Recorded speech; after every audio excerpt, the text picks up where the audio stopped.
ভালোবাসার মানুষের জিনিস পাওয়া কতটা যে তৃপ্তির জিনিস সেটা কি তুমি বুঝো?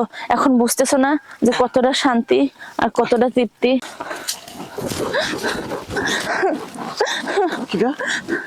কি ব্যাপার কল্পনা আপা, আপনি আপনি এখানে কে? কি আজকে আমি আপা হয়ে গেছি? এই তুই আমার বাড়ির কাজের লোক ছিলি, তো কি হয়েছে? এই ছোট থেকে তোর সামনে বড় হয়েছি, ধীরে ধীরে একটু একটু করে তোর প্রতি কবে যে আমার ভালোবাসা জমা হয়েছে আমি নিজেও জানি না। আর আজকে আমার বাবা আমাকে জোর করে বিয়ে দিচ্ছে, আমি তোকে ছেড়ে যাবো না। না আরে শোনেন শোনেন, দেখেন আমি আপনার বাড়ি কাম করি, গরিব মানুষ, ঠিক আছে? আর তাছাড়া আপনার আব্বা খুব খারাপ, এইসব খবর যদি আপনার বাপ জানে, ঠিক আছে, আমি চাকরিও হারাবো, মাইরও খাবো। দয়া করে আপনি আমার পেটে লাত্তি দেন না। ওই একদিন আপনার গোসল দেখছিলাম, ওটা তো আমি আপনার থেকে মাপই চাইছি, ঠিক আছে? বাদ দাও এসব কথা। গোসল দেখা কি না দেখা সেটাই বড় বিষয় না, আমি যে তোমায় ভালোবাসি এটাই বড় কথা।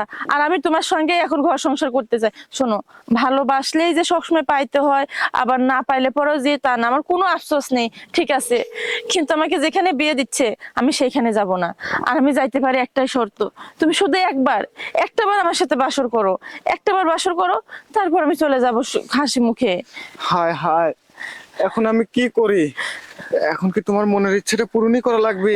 এটা আমার মনের ইচ্ছা না, মনে করো যে এটা আমার এতদিনের সাধনা।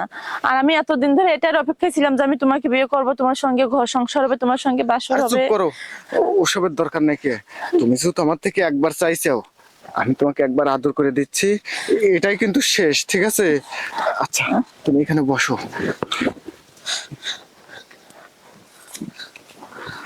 শোনো, সবকিছু যেহেতু জেনে গেছো, তাহলে একটা সত্যি কথা কই। কি?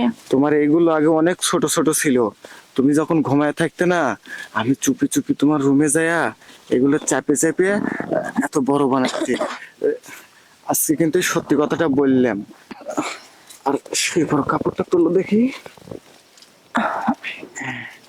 ওয়াও, তোমার জায়গাটা তো অনেক সুন্দর। নতুন ভালোবাসার মানুষের জিনিস পাওয়া কতটা যে তৃপ্তির জিনিস সেটা কি তুমি বুঝো? এখন বুঝতেছো না যে কতটা শান্তি আর কতটা তৃপ্তি? আর একটু কাপড় সারেন। কল্পনা আপা, এই কথা যেন কেউ না জানে। হ্যাঁ তাই তো কই, আরে বউ খুঁজি আমি ঘরে আর বউ আমার কাজ করে আতারে পাতারে। হ্যাঁ আপা, আপনি যে গাছে পেয়ারাটা পছন্দ করেন না, ওই গাছে পেয়ারাটা নাই, কে বুঝছেন? এই যে হ্যাঁ ভাই, এই যে তোরে দেখা যায় জোকারের মতো, তুই শাহরুখ খানের ভাব ধরিস না, শাহরুখ খানের ডায়লগ দিস না। তুই জানি কি করছিস ভালো করে জানতে, পেয়ারা খুঁজতেছিস না কি? আমারে কইলা যে আমি খেলে জামু আর আসমু, আর এখন আইয়া দেখি বাবা। দেখো আমার ভুল হয়ে গেছে, আর আমি ওকে ভালোবাসি, আর ওকে ছাড়া আমি অন্য কাউকে তো বিয়ে করার দূরে থাকি, কল্পনা তো আমি ভাবতে পারি না। তাই একটা বারের জন্য ওর সঙ্গে সাথে আমি বাসর করতে আসছিলাম। কি বাসর? ভাই এখনো কিছু হয় নাই, আপনি কিন্তু এখনো কিছু হয় নাই।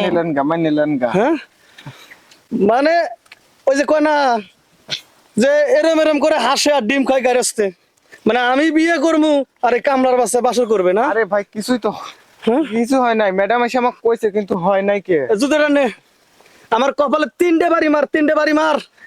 আমি পারবো না আপা, স্যার? আপনি মারেন। বুঝতে পারছি বুঝতে পারছি, যা তোর বাপ মারা আমি ম্যানেজ করতেছি। এই কামলা আছে না, এই কামলার লগে ডাবল ডাবল বাসর কর। মানে? মানে বুঝস নাই, তোর আমি তালাক দিমু। যে বউ আমার লগে বাসর না করে কামলার লগে বাসর করতেছে, তাও পারে জঙ্গলের মধ্যে, তার নিয়ে আমি কষ্ট করবো? কি হয়েছে? একবারই তো করছি, হ্যাঁ ধুলেই তো যাইবো গা। ওরে বাবা রে, এ তো খুব ডেঞ্জারাস বউ রে বাবা, কাল্লা বিয়ে দিলা।